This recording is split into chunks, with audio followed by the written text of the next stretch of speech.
welcome everybody to another Creative Zone webinar. My name is Lorenzo Jooris. I'm the CEO of Creative Zone, and this is a regular concept that we've been doing over the last few months. We pick up a different topic, and we try to invite some guests, some professionals on the topic. Today we have Julia Jackle with us. She's the co-founder and CEO of Creative 971, which is a sort of an advisory company on issues related to e-commerce related businesses. So Julia is going to give us a bit of an introduction of what she does. And we have Alistair Paine, who is our business setup manager. He's been in the business of helping companies and helping individuals set up their businesses here in the UAE for over 8 years. I would say he's one of the most professional individuals in the field of business setup. Alistair and Julia, thank you so much for joining us today and for dedicating a bit of your time on today's webinar. Thank you for having us, of course, as well. Good. So maybe let's do a quick introduction, Julia, into who you are and what you do, and then slowly we'll start going into the topics of today. Sure. So hi, everyone. I'm Julia. As Lorenzo already introduced me, so who am I, apart from being co-founder and CEO of Creative 971? We run an agency, and I'm talking about we as my co-founder, Nico, my brother. We do have Creative 971 as a leading Shopify and Shopify Plus agency in the Middle East.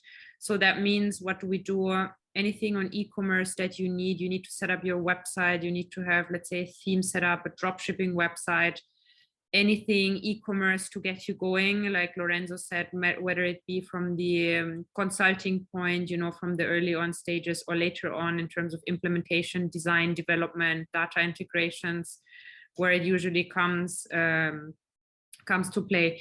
So, and maybe a bit more onto the role of why we work together, or how we work together with Creative Zone is, apart from the partnership we have, we do work with a lot of mutual clients. So how that happens is, an early stage, we're in a discussion of opening or doing a website, and then the client would say, oh, hey, but what happens? Like, what license do I need? The license requirements are ever changing, and it's such a challenging domain itself. Like, even for me living in the country, suddenly every year or every other month, there's a new announcement.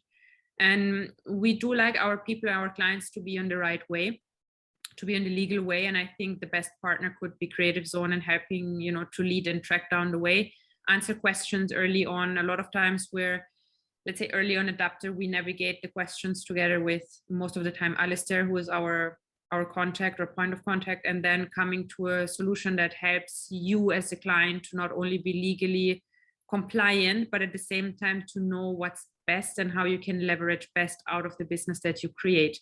And I think that's so far, proven to be successful. So we're continuing doing the series. We have another, I think, training series as well that we had linked up. I think maybe Lorenzo, you want to say something later on to that, but I think that's so far from my side. And we keep, helping you, entertaining you, not only like helping you with the dry stuff, but helping you to see, the vision of your brand. Because for me, or for us as a business owner, when you start, you literally have no idea what you do. You feel overwhelmed, but at some point your path will form as you walk. So, and I think that's where we're here to guide you in that right path. Definitely.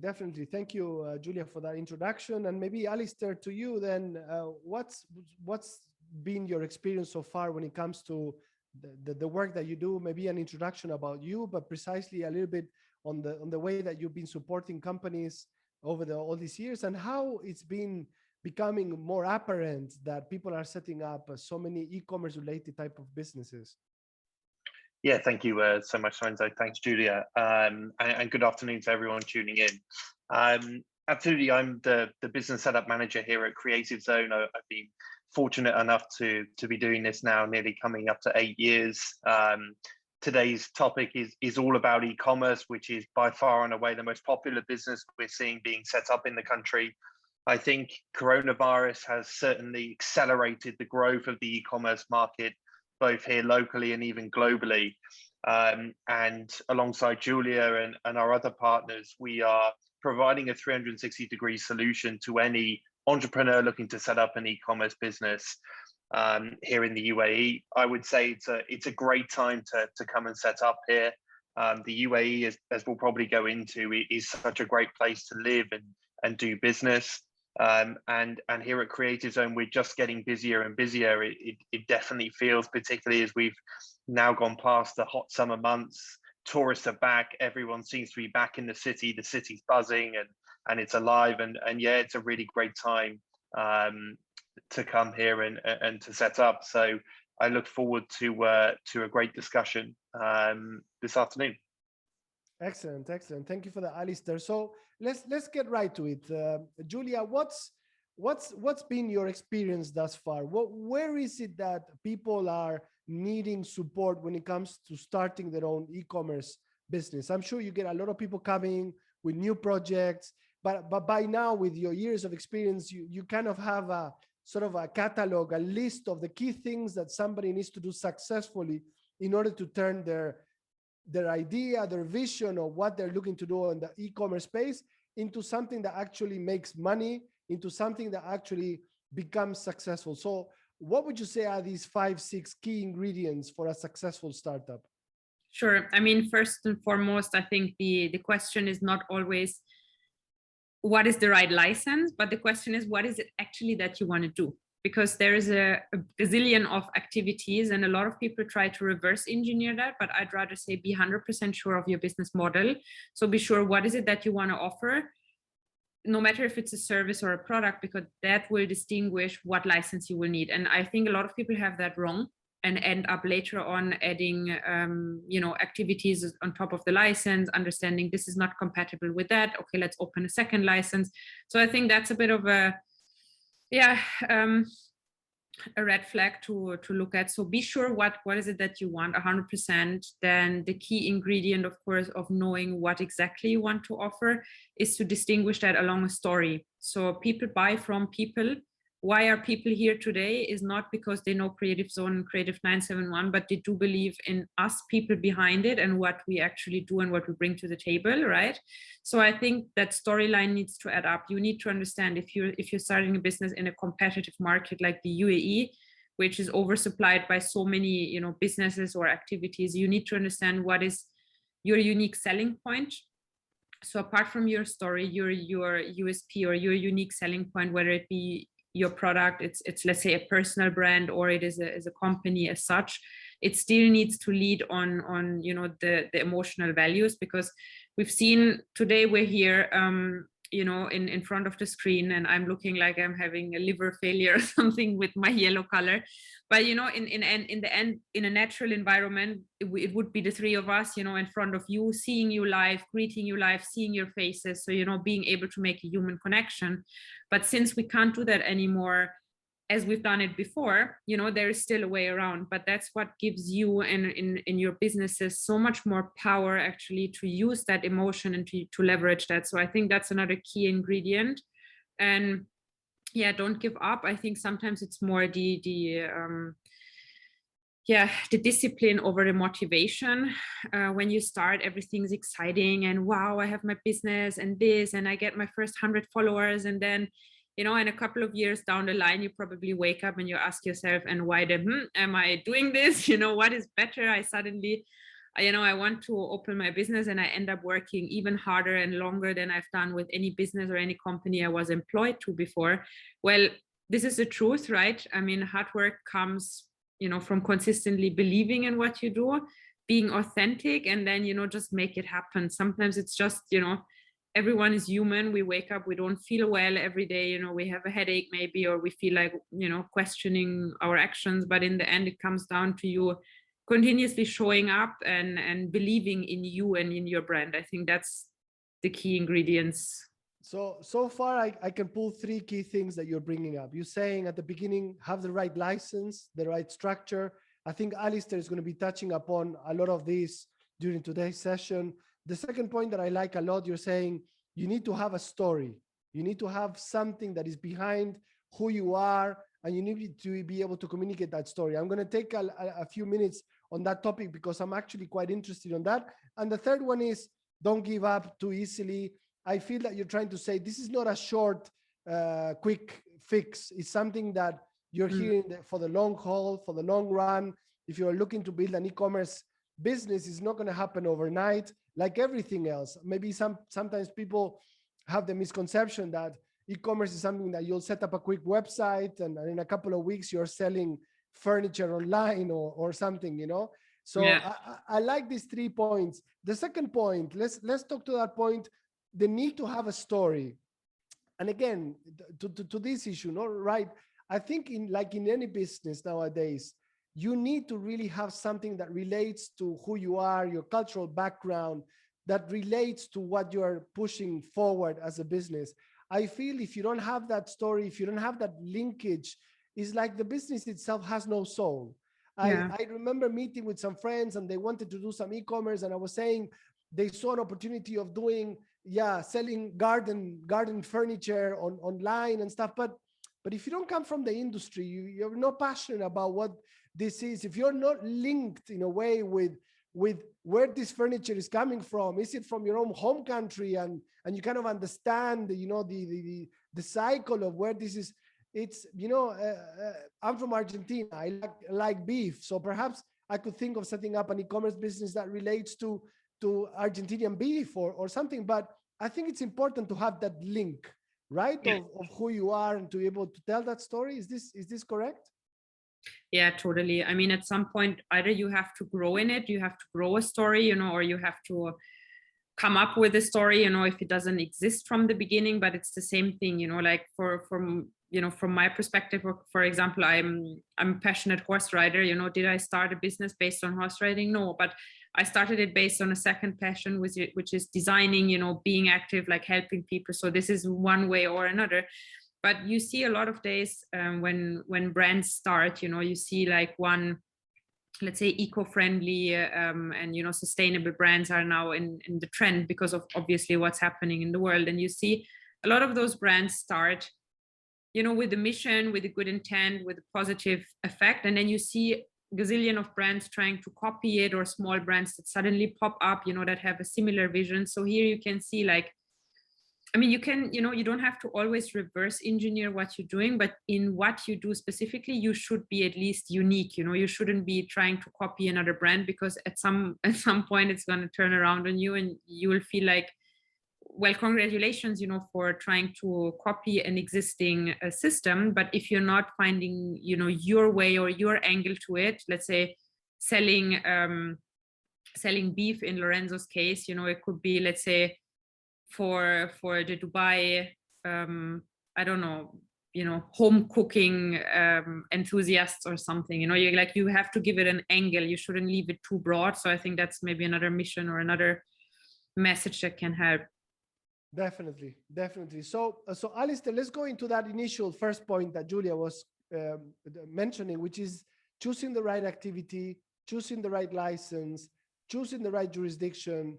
Actually, we have one question from Ignur. She's mentioning, thank you for organizing this. It says, non-GCC citizens are not allowed to conduct an e-commerce business by themselves. Is this changed with the new regulation? I mean, I think there are different variants to this. Maybe give us an outlook of what's the best formats to enter into the UAE e-commerce landscape. Yeah, absolutely. It's a good question in terms of how to sort of structure the business here and how to license it. To be honest, what it really boils down to is what is your model? How are you controlling certain aspects of your supply chain, your delivery? Are you happy to outsource storage, fulfillment? And if the answer to those questions are yes, you're happy to outsource as much as possible, and you know, you really are the website and the various physical components of the sale are handled by someone else, then setting up in a free zone is completely fine. If, however, you want to control certain aspects, some of those physical aspects, the storage, the delivery yourself, then we need to think about coming outside of the free zones and coming onshore under the Department of Economic Development. So which one you go down is very much dependent on you and your business model, which is something definitely to clarify from the start. As Julia is correctly saying, you need to come here with a definitive plan how you want to operate, and then execute it. So going right to that point, under the DED licensing for the purpose of the viewers, is an e-commerce business something that foreigners can own 100%? Yeah, absolutely, it is. That again, when we go down the onshore route under DED, we'd have a couple of options how we which activity we choose. If you are simply connecting buyers and sellers, i.e. not selling anything yourself, then it's a professional license, 100% ownership. But now, even if you want to sell goods yourself via an e-commerce platform, you can now own the company 100%. So whatever way you do it onshore, 100% ownership is possible. Excellent. Julia, what has been your experience so far of the people that you're working with that are not coming through us? Let's say that they come directly to you, because the one that comes to us already they're set up and we're passing them on to you to consult them and advise them on the next steps that usually, and we will explain a little bit more the format of that. But the people that you're working with yourself directly, what's the structure? Are they setting up on free zones? Are they setting up in mainland? Yeah, I mean, it depends a lot. If it's an existing business that runs a retail and they have retail operations, let's say across the malls, or, like probably a traditional trading business, then yes, they would have to find solutions, to, structure it between their entities. But then, that's usually the point where we bring in Alistair to discuss. If it's businesses that start, as a startup or SME and they just want to test waters, we usually tell them to start off with, whatever is, the best way forward is usually could be a free zone license, but it doesn't have to be, like, especially now, with the regulations being changed.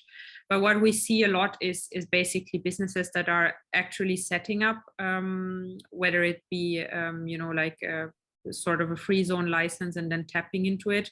If you already have the intent, you do not want to, let's say, have stores, or you do not want to have, let's say, hire certain amount of stuff, and you don't need that visas, or you don't need that extra packages, then I think let's say the most cost efficient version is what we see what people are choosing, just to test waters and get going.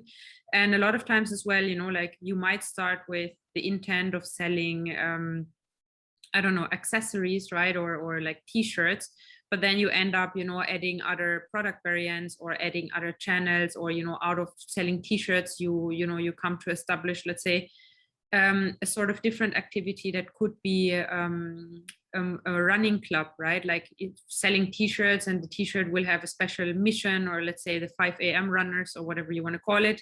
And then, out of that, there will be a transformation of actually organizing that community event. So that would obviously, if you have a membership payment to it, that would of course be like a different activity. So I think, of course, your license can evolve, and as you grow the business, as you transform, and as you've said, Lorenzo, it's more like a marathon than a destination mindset. It's like with everything, in like, it's the same thing. Like I try to apply for a simple visualization. If you eat every day in and out chocolate, biscuits, Nutella, you name it, you won't have a healthy body, and you won't probably look attractive as how you want to look.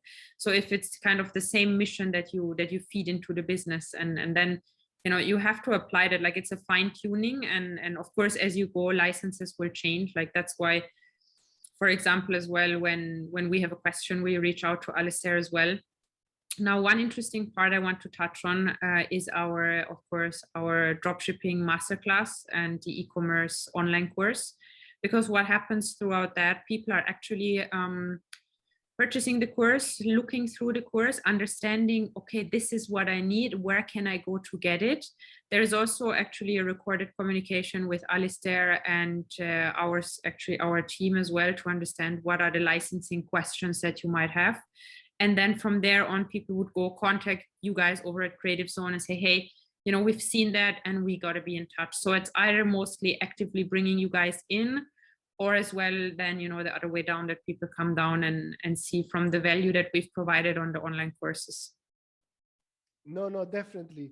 And maybe at this time, I can ask our tech team, they can include some of the links to these landing pages. Maybe there could be 2 things that we can post there for the benefit of the viewers. One of them could be, if you would like to learn more information about the different setup options, whether a free zone, a jurisdiction, you can fill in the following link. There's a form, and Alistair will be getting in touch with you directly and sharing, all our presentations and options.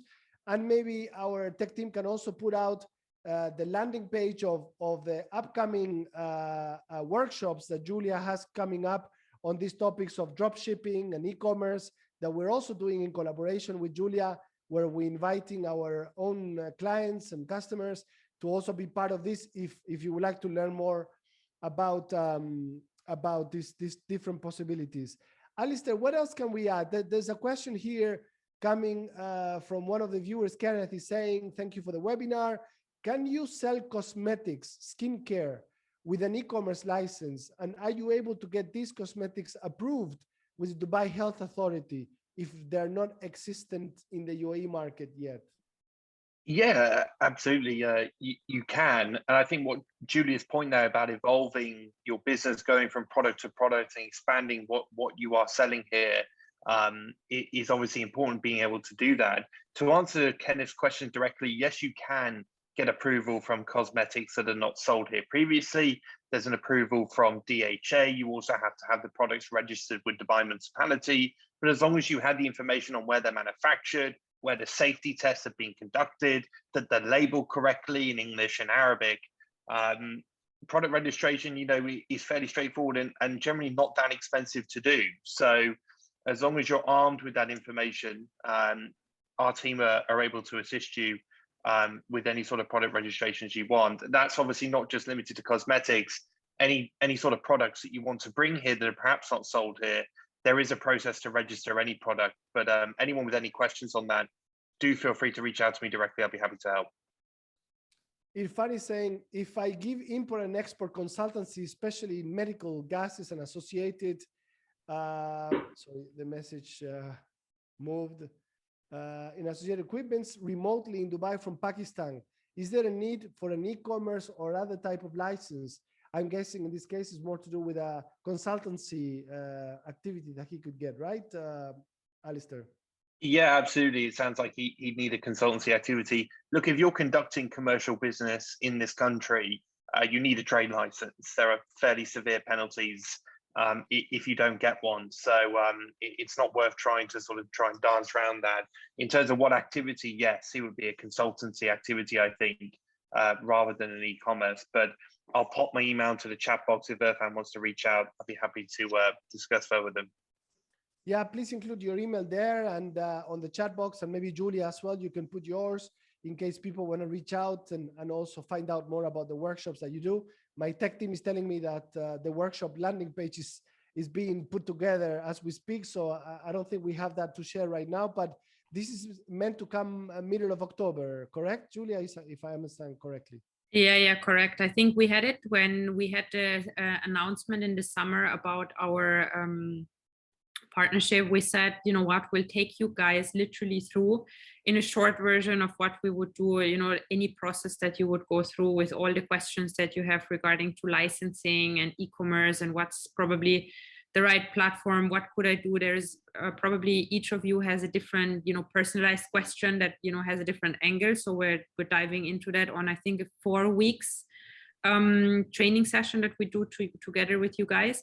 And we're actually ending that up with one in-person meeting to actually, touch base one-on-one, maybe sit down with Alistair if you have specific questions on licensing or anything e-commerce related that we could help you in terms of the website or design. And I think also I saw one question from a lady called Julie Christine that was asking if there is a replay. So yes, this is a recorded session, so you can re-review the questions and answers being given. Yeah. And maybe Julia, there's another good question. Maybe you could tackle this one. It says, how can I start an e-commerce business, swimsuits and beach products, where I am based in Dubai, but my stocks are in South Africa? It will be shipped from South Africa to the rest of the world. Yeah, I think it's a fair question because these days, the world has become a smaller place, and so to say, because, as we say, we're all sitting in different locations or different floors, but we're still in one screen in one event. So likewise, your products might not be all in the same location.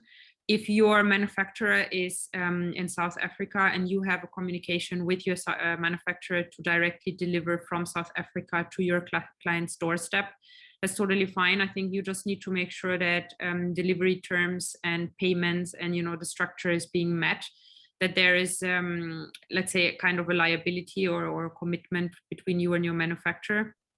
And it's fine, you can technically ship it from anywhere. Now, Deborah is saying shipping is too expensive from South Africa. So this is where, you know, the sort of your USPs start coming into play, and you deciding, you know, how you operate from a business setup point of view, from a logistics point of view. Where are you going to be manufacturing? Where is your product being manufactured? Where are you shipping from? What advice can we give to viewers on this topic, Julia? Yeah, I mean, in terms of shipping, I can relate to that. I mean, I'm from Germany, right, originally, and even for me, shipping or sending anything, receiving anything back, it can be a nightmare, a mission, lengthy period, expensive, right? So what I would suggest to you, if you actually try to actively run your revenue stream, your income through your e-commerce website, then you have to make sure that you source your products. Otherwise, go to the main supplier, look for alternative suppliers in your region that can supply that at cheaper rates or faster ways. Because if you're really trying to only rely on that product in South Africa, the other way is you have to kind of absorb that within your cost, within your mission statement, or within how you structure the brand or the product pricing. Other than that, there is not much you can do, right? If you're not able to find the exact same manufacturer in another country with a cheaper rates, you could still opt for getting those products, or, you know, have them like kind of in a larger shipment coming together. Sometimes as well, people believe shipments by air are so super expensive. Well, they're actually not that expensive anymore compared to, you know, what all happened with the container shipping business. We've seen like the prices gone up so much as well, especially also since Corona. But I mean, cargo planes were still able to fly. So if you approach some of them, I think specifically with DHL, we've worked it out on a couple of clients we had ourselves, and we were actually surprised how affordable air freight can sometimes, you know, come out compared to by sea. So maybe that's another option to, you know, to look, or to have that approached. Excellent. Alistair, maybe this one could be for you. Hagai is saying, how does it work with DMC? I guess he means with DMCC.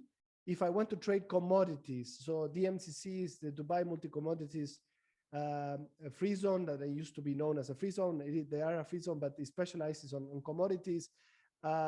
If I'm not located in the UAE. So how can we explain what could be the different structure for someone that wants to operate from the UAE, do business in the UAE, and maybe you know, do trading across the world, with someone that just doesn't want to operate from here but still conduct and do some trading around the world?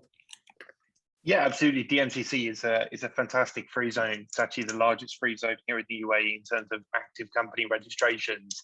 However, physical presence is needed to set up in DMCC, and a form of space needs to be rented as well. The sort of most basic option is a flexi desk, which is charged in addition. So look, there are plenty of free zone options that if people want to operate remotely, but obviously still do business here locally, then perhaps looking at another free zone solution may be advisable. We've got very good solutions in Sharjah, Fujairah, that really do allow to be operated, set up, and managed remotely.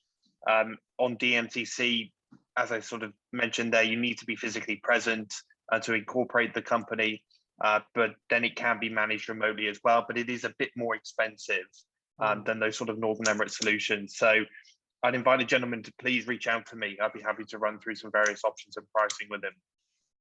Fadi is also asking, they advise me that they cannot give me a license for drop shipping as I am not allowed to sell products that I do not own. What's your opinion on this, Alistair? Yeah, I mean, interesting. You're not allowed to sell products that you do not own. I mean, look, maybe some miscommunication with DED, or they haven't fully understand the business model. But if Fadi could reach out to us, because if you look at players like Amazon and Noon, they sell plenty of products that they don't own themselves. So it obviously is happening here. but yeah, if Ali could reach out to me, I'll be happy to run through some options. Excellent. Julia, let's go back into sort of the beginning of the relationship when it comes to you advising clients.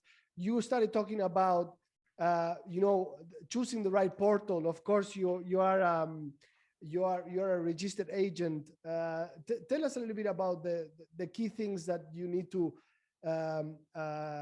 choose when it comes to the portal, the payment gateway, and those kind of decisions that you need to do at the beginning of you getting into the e-commerce business. Sure.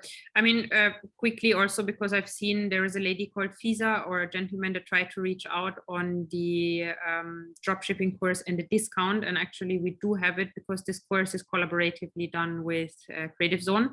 So I will send you the link and the discount code that we have for today's attendees that everyone can access. So that's one.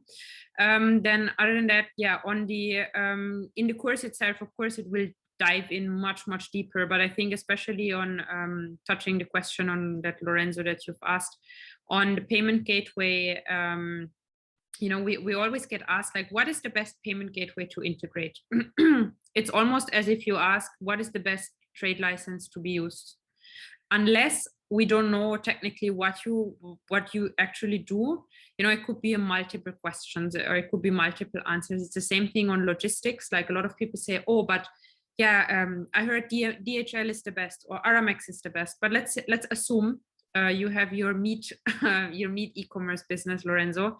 Let's assume the delivery partner that you choose is actually not able to deliver cooled transports, right? So the meat will be rotten in a couple of minutes. Or if you have furniture, let's say if you're having bed frames or tables, etc., a lot of delivery companies will not deliver that. So it's the same thing. Payment gateways, of course, they would integrate. And in here, I think also large misconceptions on what payment gateway to use, how can we make certain features, or what are the features that people would consider as an e-commerce standard, right? We hear that a lot. Julia, tell me, what is the e-commerce standard features? There is no standard as such, because is your business standard, is what you're offering standard? Probably not, right? So, people asking me, okay, what do we implement a lot these days? I think one of the points I can tell you are the most implemented applications these days are either WhatsApp or Facebook Messenger. Why? Because people just need to reach out quickly. And I think I've mentioned that in most of the webinars, but I think that the big turning point was the lockdown. If you've seen within the lockdown, the actual first days of the lockdown, the only of the few companies online that I've seen have taken a proactive move to inform their customers was IKEA. They've immediately put up a banner saying that people have been, affected with a lockdown, that their orders will be delivered post the situation, and that they've implemented as well some sort of a live chat opportunity for their customers to still be in touch, for concerns or worries, because the whole world was on stop and no one knew what's going to happen. So here it's just, how fast can you act towards your customer and support your customer? And that, I think, solves a lot of questions in what tools to use, how can you get set up and started. But if you would need any help in how to actually get started, of course, contact us. We help, to find the right provider in terms of payments, etc. But that should be, of course, with a license, because you cannot integrate a payment gateway nor have a contract with a shipping provider if you do not have an official license where you want to act. Now, let's say a lot of people say, okay, but I don't sit in the UAE, but I want to sell into the UAE, right? I think that's one of the most famous questions that we get asked. And then I would give it to Alistair now, because he can answer it in a much nicer way than I am. On that topic, Alistair? Sorry, Lorenzo, what was the specific question? Julia, this is the key question that you get. How can I... The key question, Alistair. I am actually physically not in the UAE, and I want to have an e-commerce license to be able to sell towards the UAE or inside the UAE. Let's say I'm located in the UK. What do I have to do? Yeah, absolutely. It would be definitely, we need to look at a free zone license operating under that sort of model. An onshore company would need the physical presence of the shareholders to incorporate. There are plenty of free zone options that we can incorporate with the shareholder outside of the country. in terms of documents we need to set up such a business. It's just copies of passports. It's usually a requirement that you visited the UAE previously. So we need a copy of the entry stamp when you were last here. There are some very standard application forms. You'd need to think of a company name. And then that's really the long and short of it. And then we can start incorporating the company. If the shareholder wants to operate and set this up from a remote location, then we really are thinking about Northern Emirate free zones such as Sharjah, Fujairah, Ajman, and we also actually have one option in Dubai now as well, in Meydan free zone. So yeah, that would be the process involved. Excellent. Yeah. There's a question here from Divik. Alistair, it says, we're selling on Amazon and use Amazon warehouse for shipping. We do not have a physical store. What kind of license we do, and what kind of company is it required? Free zone or mainland? So they're having a physical store. Sorry, you dropped out there, Lorenzo. No, they said they don't have a physical store, and they're selling just through Amazon. Through Amazon, yeah, no problem at all. You can operate as a free zone. As we sort of touched on our opening remarks, if you are outsourcing fulfillment, storage, and really you are just a website, you're taking payment from your customer, but then really outsourcing those various aspects to third parties, operating that as a free zone company is completely fine. And that is how 99% of people do it here. And arguably, it's probably the best way to enter the market, as Julia sort of said.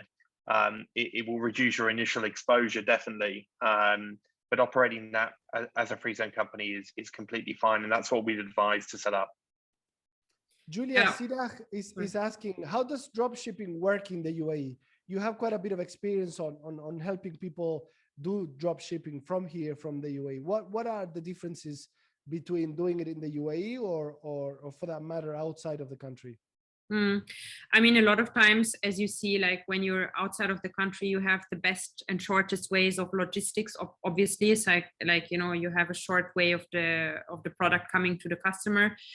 I think where the biggest key points when dealing with dropshipping is, of course, because the items are multiple sold in multiple countries, and you might see them, and oftentimes when you see the images that are portrayed, they look like fake images, because they're shot somewhere in I don't know, China, Hong Kong, or somewhere completely out of our region. But what do you actually do? What I would suggest, you order those products that you're interested in, test the quality, see for yourself, see how long does it take to actually ship the products. And then at the same time, see and take those products and take pictures, let's say, by Kite Beach or somewhere in the desert, make them relevant to actually the location, the region where we are, because this is what it comes down to. Again, you're building your brand and your story and localizing the brand, because this will build trust, right? And what you need is trust. In any e-commerce business, what you need to create is trust and the story. And apart from that, with the drop shipping in terms of, the products to come and reach here, if you choose the standard shipping, which a lot of times you can, you will see it gets delivered, or you will be basically charged by or delivered by Emirates Post. So obviously, if you pick it up from Emirates Post, there is no charges. But if you would let it come to your doorstep, they might have a delivery fee on demand, like when they deliver it actually to you. So try to go and get it delivered to the Emirates Post office, and then you pick it up from there. You have a couple of, let's say, stocks in advance, so you don't run out immediately, right? I mean, dropshipping would naturally say that you don't hold the stock. I would still recommend you have a bit of backup stock, and rather have a smaller selection of products that you start, that you've tested them, the quality. And I think then you're good to go, because there's nothing worse if you start a business and you do not know what quality of manufacturer you rely on. You already burn yourself in the first couple of weeks, and then where does it lead to in terms of running a sustainable business? It's almost down to zero. And I think the worst is to repair, a bad experience. It's rather to improve that your funnel and the way you set up the structures until the actual end product reach, test it out on friends, have a couple of, do your own test orders and friends or family. And then I think you know pretty well what works and what doesn't. No, definitely. There's some good tips in there on things to have in mind before getting on the boat of setting up an e-commerce business. Alistair, maybe at this time you can share a bit more light on, we have a special package tailor-made for e-commerce businesses that, aside of, advising them, particularly on their need, depending on what they do, their activity, what kind of license, we also try to go the extra mile in giving them a set of discounts, packaged support that we have with certain partners. Can you explain a little bit more on this, and how is it that we're trying to give extra value when it comes to e-commerce businesses that we are advising here in the UAE? Yeah, absolutely. We do have some tailor-made packages towards e-commerce companies. We have various packages that include contacts and discounts, special rates with partners such as DHL, obviously Julia and Creative 971. We have a partner for storaging, warehousing. We have a partner with Teller, who are a leading payment gateway provider here in the UAE as well. On that subject, I've seen that Stripe are now here in the UAE as well, which I know a lot of our audience will be familiar with, and particularly anyone in the e-commerce world. I've seen they've just got their approvals and are now operating here full-fledged. So yeah, we offer a package that offers all of that. And in sort of a broader sense, what Creative Zone don't just focus on is business setup. As we sort of say, business setup really is just the beginning. We will introduce you to all these partners, but then we'll assist you opening a bank account. We can help you get a residency visa. We can help relocate your family here. We can give you some meeting room access in our downtown Dubai business hub. We can give you some legal advice if you need it. We can give you some help setting up your website. I could speak all afternoon about the services that we offer. We do really offer a 360-degree solution. We work with fantastic partners such as Julia and Creative 971, as well as all our other partners, to ensure every possible need imaginable is catered to, and we have a service aligned to it. So absolutely, anyone that's thinking or is on the edge of looking to set up here, as we keep saying, now is the time. Please do reach out to us, and we'd be happy to help. Yeah. Jennifer, Alistair is asking, what would be the approximate cost when getting an e-commerce license selling beauty products? Can we guide the viewers on what are the costs that we're looking for a free zone, for a mainland business?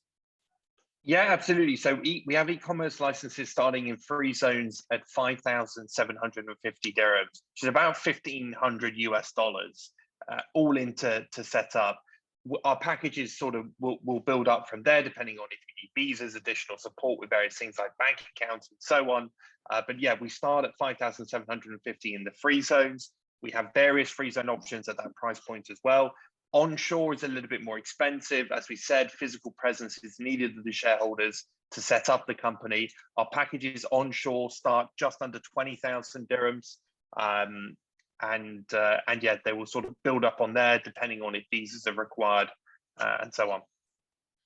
So Julia, aside of the workshops that you do and the sort of the online content and people having access to your platform, what kind of one-on-one advice can you give to people when they come to you and say, look, do you have some sort of an advisory package where I can come to you and do X amount of sessions with you? How does it work? Yeah, so actually our core business is actually web design and web development. So you would come and ask us to build your e-commerce website. Maybe you have something in mind, maybe you have a couple of reference sites, or you would want us to build it, totally fine. But as you said, Lorenzo, if someone comes and says, literally, can you take me through the process that you do in an online course? Can you take me through physically? Because I don't really, I'm not really into online courses, or I need more personalized support. Of course, we do have consultation packages.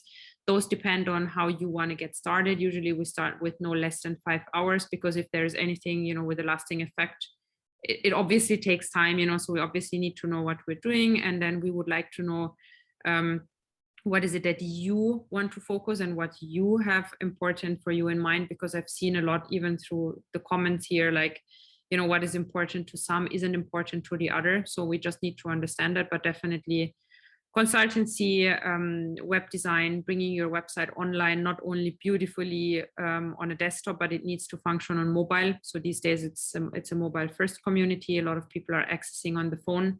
And then as well, it needs to function, right? It doesn't help if it looks pretty and all nice and neat with the pictures, which I understand it might be a concern, but sometimes it's more about how quick can you enter the market, how can you test the waters, and that you can only do once you're live. So it's not to getting caught up in the nitty gritty of, let's say, the product images need to be on point. They need to be not pixelated. They need to be web compressed 100%. But of course, you can always perfectionize the process and try to lose yourself in it, or, you go make that step and test actually and have real users giving you kind of a feedback on where to go. And I think one more point as well for Alistair, what he mentioned in terms of Stripe. I mean, we know as well if Stripe has been active actually for, I think, 3 months now. So you can sign up on that directly on your Shopify store, or you can actually, approach them, sign up for an account. It's the same thing over here. They will ask you for a business license because no payment will be actually accepted without a license. We do have, and we did encounter a couple of people that tried a PayPal account. They tried to link up their personal PayPal account. I can tell you it's not a good idea to do that, because once you might be able to succeed in the, I don't know, hundreds or thousands, and then you will, basically, get lost and not be able to pull out your funds out of the PayPal account, then you probably have real trouble. And I think that's what you need to be sure, like, have your license in place and then your payment gateway. This is the right order. There's another group of sort of payment solutions that don't necessarily 100% replace the payment option, but they're more like portals where individuals can post their products and also have a way of getting paid for it, such as Subuni and some others. Is there some light that you can give on those specific type of platforms? Mm-hmm. I mean, they enable payment links, like so do many of them. I know Subuni is doing an amazing job here in the region, and I think there is 2 ways to either work with them. Either, yes, you have your own micro, let's say, I call it micro store because it doesn't fulfill any more bespoke requirements. So it does help you to get started, to be protected as well when running payments, because that's another thing. A lot of migrations at the moment to Shopify are happening. Why? Because it's a secured system, right? You're not able to touch the checkout. That means you're not able to, let's say, play around with any payment links. It's all PCI level 1. So it means it's bank compliance in terms of safety, security. So I think that's one mission as well that Subuni is trying to solve, and very smartly. So I think they have a great potential, to tap in, to allow visibility to smaller merchants that try to go online. But yes, can you, like in terms of growing, can you take your steps forward? Certainly. Anything that you do that you host on your own service that is not cloud hosted, because Shopify is on a cloud. So basically you're having a platform that is online and not offline, let's say, backed on your service that you have somewhere in your office. Whatever you have on premise in terms of service that you have to run, make sure you have to maintain their safety and security at all times. And with the rise in digital commerce and all digital parts, we noticed as well that there is a rise in fraud, especially digital fraud. So there is a lot of upkeep and financial requirements then for you to make sure to protect that platform. And then I haven't even started from GDPR and and all the EU regulations to save the customer data. So this can be, if there is any breach in those, you can be heftily fined or having troubles. So it's better to choose platforms in the beginning that support your security and the sustainability of the business, just to come back to that as well. Yeah. I'm going to give another, before I go back to Alistair with some technical issues to do with licenses, but there's a couple of questions related to you. Julia, it says, can we do marketplace kind of business with Shopify? And I wanted to link this. Where are we at when it comes to the trend? Is it nowadays, do you need to go focused on the approach? Is a diversified approach something that still works? Should you just focus on a very niche specific type of product and try to become a world famous with that, or marketplace type of diversified approach is the trend? What's out there now? Yeah, it's a good question. Actually, we do see a lot of individual brands that come up and bring up their own portfolio, which definitely in terms of brand strength and positioning, it's much easier than to position a multi, let's say, vendor. You have to think, or a lot of times here in the UAE, like let's say, retail groups, who own many brands. Let's say if a retail group will launch their website and have everything under their website, as long as it's in the same segment and it makes sense, it's totally fine, to leverage on and to have that, because in their end, it is an advantage. But let's say if you would try to come and you would throw electronic accessories on there, and then you would have a section for groceries, and then you would have another section for jewelry, like then you already seem not credible, because you can't be the player in everything. You already have Amazon, you have Noon, that kind of fill into these parts. Another part that a marketplace, or that's something that can do very well, is focus, let's say Mom's World, right? Which is totally focused only on products for one niche or for one industry, no matter if there is many suppliers. In terms of marketplace business with Shopify, I know there are certain plugins to answer maybe Perline's questions, but those plugins are not, let's say, feeding into an actual marketplace. So we would definitely not recommend you to do that. What we would recommend if you want to do a marketplace is when Noon was Souk, which was an early adaptation, we would tell you, you could run a marketplace, you could have different vendors and pay them separately. But what you should do, you should keep the inventory and the images and description in your control. Why? Because let's say if a vendor posts up their own images and descriptions and they go, for example, against the UAE consumer rights, it's your liability because your website is up and running. You are having your trade license behind it to back that up, right? But if you maintain the control, so let's say you have Excel files that, for example, or any data sheets that the merchants are providing you with product images and descriptions, it's on you to kind of proofread and then, say, okay, I post up that content, that's fine, or no, this is, against, let's say, community. It could be something religious or sexual harassing, you can't post that up in any UAE platform. So these parts, it's always good to keep the control. In best case scenario, it's everything works well. Even, if you're running an e-commerce site and you say, oh, I don't need a license, I want to test waters. Of course, can it work? Yes, but you're not in according to the laws that you should comply to in this country. And of course, if you get caught, you need to know that there are consequences you have to face. Same thing with the, product liability, etc. So it goes down to the small things where you really think, Julia is telling me about the worst case scenario. Just be aware of it. There is different ways to protect yourself and to go about this a smart way. Mm-hmm. Very good. Alistair, back to you. Joe is asking, why is it more convenient to set up an online business, let's say in the UAE, compared to a place like the US? I think I know your answers to this. You can throw us a whole book on why the UAE is more competitive, more advantageous. Tell us a little bit, why is it convenient for people to operate from Dubai? Yeah, absolutely. I think Dubai business setup has just got easier and easier and easier. And, I'd like to think that we've been a contributor to that. The whole benefit of using Creative Zone is we take away any bureaucracy that may be involved in setting up a company here. Obviously, the UAE and the US are very, very different countries. It's the same with my country in the UK. You can incorporate a company in 20 minutes on Companies House, but then you have to give them up to 25% of your profit. So when we look here in the UAE at the tax environment that you can operate in here, which is zero, by the way, zero corporation tax, personal income tax, capital gains tax. There's only really one tax to be concerned with, which is VAT, which also makes running a business easier. You don't have to worry about tax liabilities coming. You don't have to worry about big tax bills coming at the end of the year. Accounting requirements inside the country as well are fairly minimal, as long as you're complying with all the local VAT regulations. Really, that's your mandatory accounting sort of done.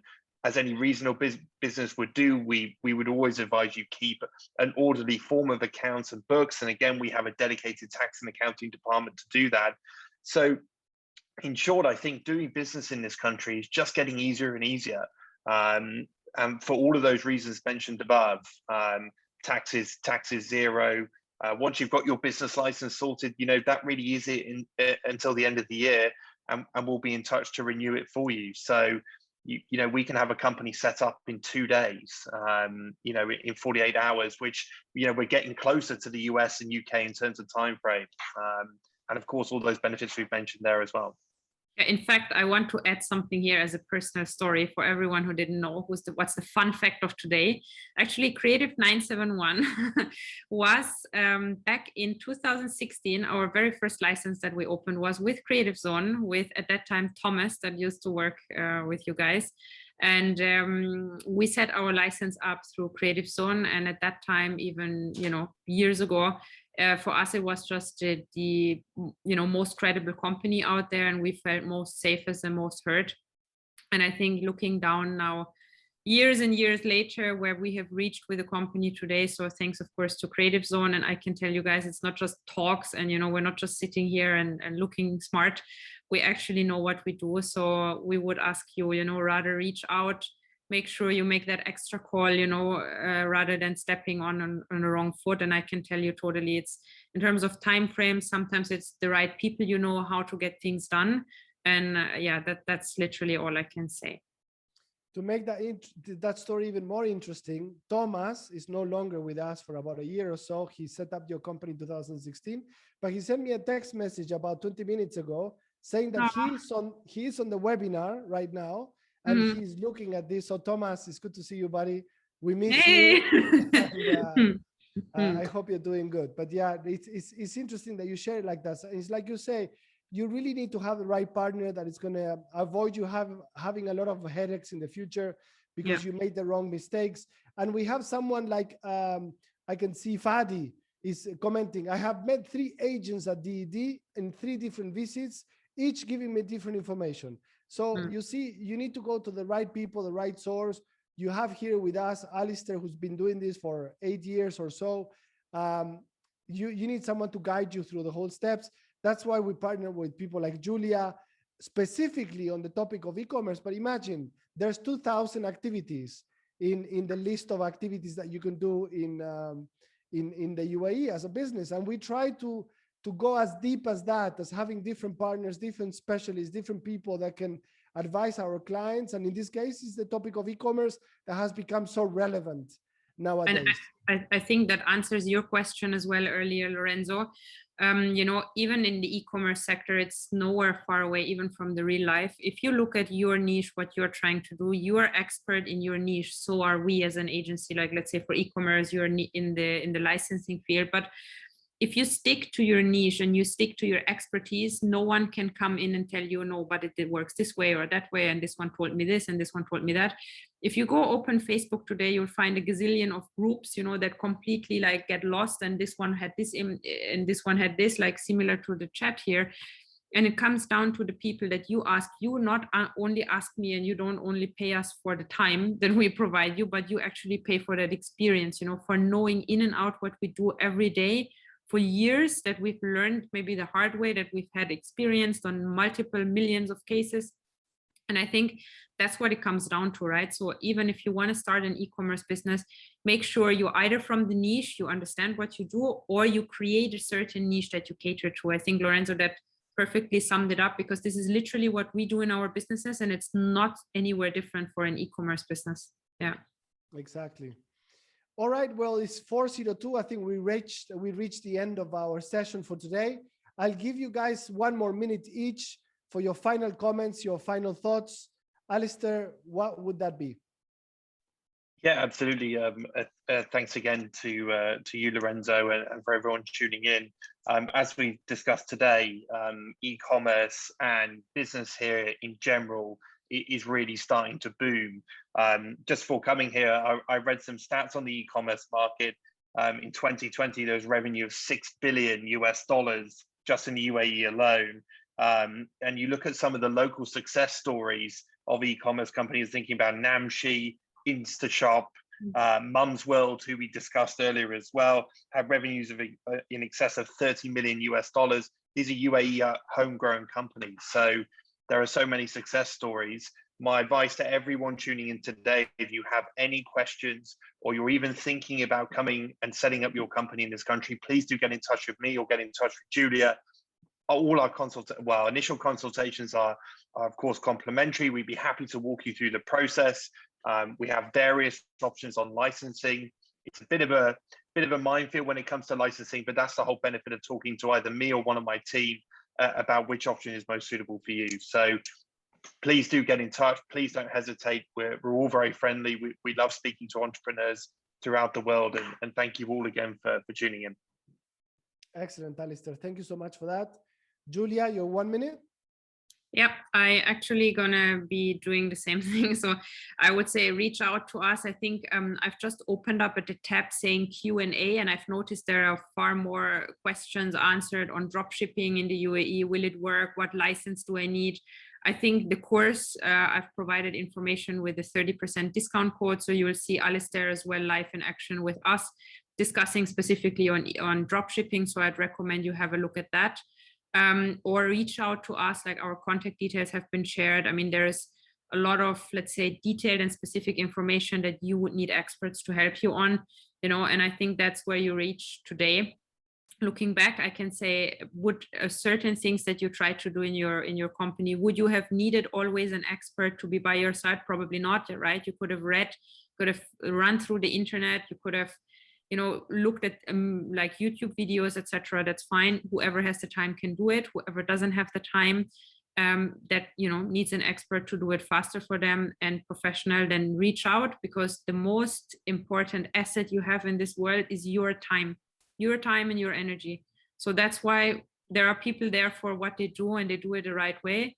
And you think about how you can simplify your life by just making it happen with us. Perfect. That's excellent. Julia, Alistair, thank you so much for today.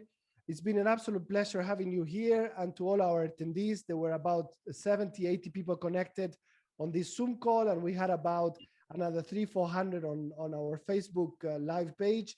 Once again, thank you so much for attending. Alistair, Julia, thank you again, and we see you all in our next one in about a week. See you soon. Thank you.